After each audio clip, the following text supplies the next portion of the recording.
I never thought a simple pharmacy run would leave me shaking in the parking lot, but what that pharmacist accused me of changed everything. My name is Maya. I'm a pediatric nurse at St. Catherine's Hospital in Atlanta, and honestly, I love what I do.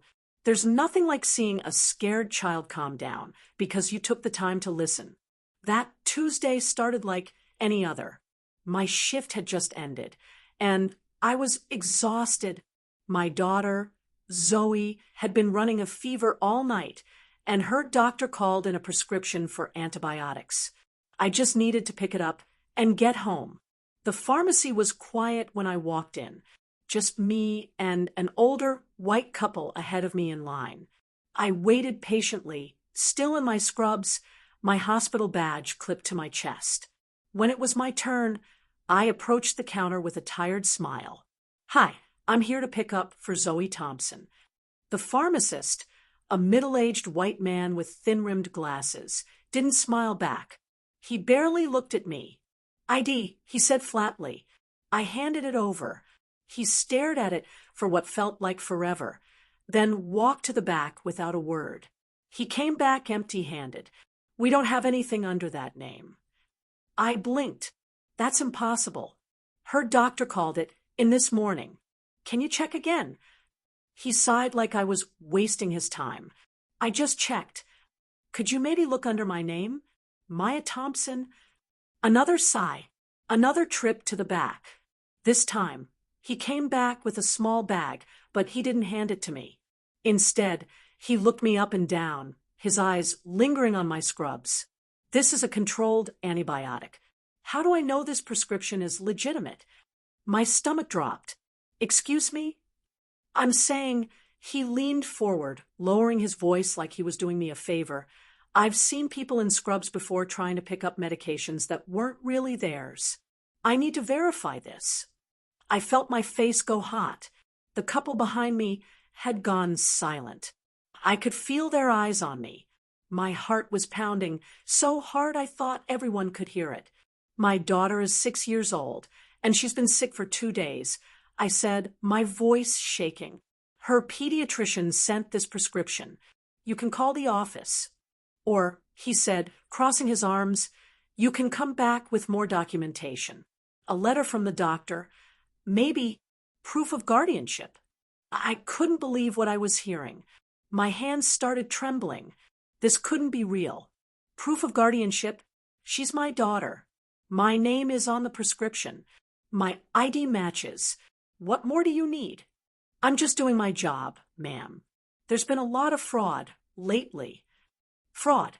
My voice cracked. "I work at St. Catherine's. I'm a nurse. I'm in scrubs because I just got off a 12-hour shift taking care of children. And now I'm trying to get medicine for my own child who is sick at home." He didn't budge. Hospital scrubs are easy to get. I still need to verify. Something broke inside me in that moment.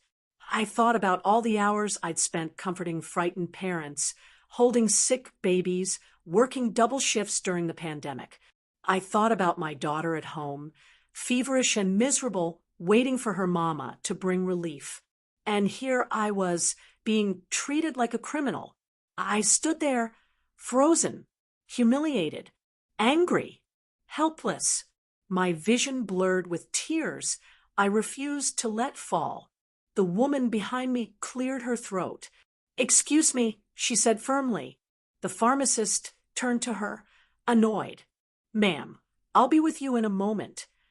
"No," she interrupted, stepping forward. "I think you'll help her right now." She was older, white, dressed in a crisp blazer. Her voice was calm but carried weight. "I'm Dr. Ellen Richter. I'm the chief of pediatrics at St. Catherine's Hospital." She gestured toward me. "And this is Maya Thompson, one of the finest pediatric nurses on my staff. I know, because I personally hired her 3 years ago." The pharmacist's face went pale. "Now," Dr. Richter continued, "unless you have a legitimate clinical reason to refuse filling a valid prescription written by a licensed physician, I suggest you do your job." He stammered. I was just... You were racially profiling a healthcare worker in front of witnesses, she said coldly. That's what you were doing. The silence in that pharmacy was deafening.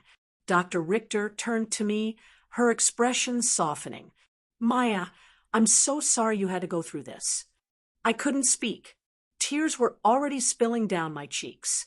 All the fear, all the anger, all the exhaustion came pouring out.